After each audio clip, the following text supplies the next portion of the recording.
ಆನಂದ್ ಸಿಂಗ್ ಆರೋಗ್ಯವನ್ನ ಬಿಜೆಪಿ ಶಾಸಕ ರಾಜುಗೌಡ ವಿಚಾರಿಸಿದ್ದಾರೆ. ಆನಂದ್ ಸಿಂಗ್ ಸ್ಥಿತಿ ನೋಡಿ ಗಾಬರಿ ಆಯಿತು ಅಂತ ಹೇಳಿದ್ದಾರೆ. ಅಷ್ಟರ ಮಟ್ಟಿಗೆ ಅವರ ಮೇಲೆ ಹಲ್ಲೆ ಮಾಡಲಾಗಿದೆ ಅಂತ ಹೇಳಿದ್ದಾರೆ.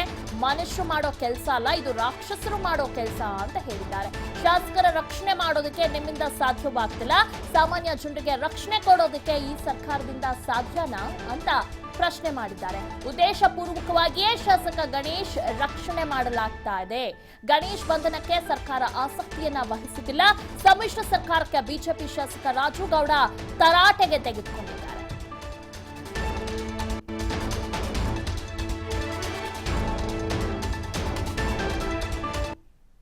ಅವ್ರು ಹೇಳ್ತಿರೋದು ಇಷ್ಟೇ, ಆ ಘಟನೆಗೆ ಗಣೇಶನಿಗೂ ಇವರಿಗೂ ಸಂಬಂಧನೇ ಇಲ್ಲ.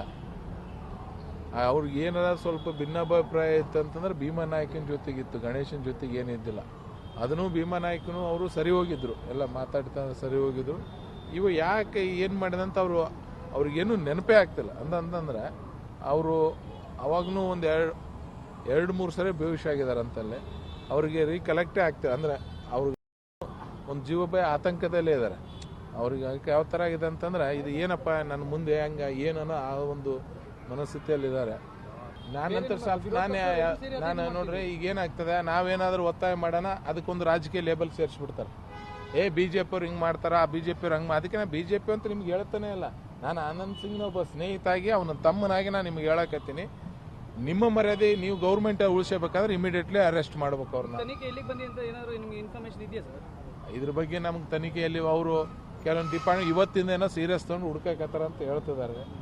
ನನಗನ್ಸಿ ಮಟ್ಟಿಗೆ ಅವ್ರು ಅಷ್ಟು ಇಂಟ್ರೆಸ್ಟ್ ತೋರಿಸಿಲ್ಲ ಅಂತ ನನಗೆ ಅನಿಸ್ತದೆ, ನನ್ನ ವೈಯಕ್ತಿಕ ಇದು.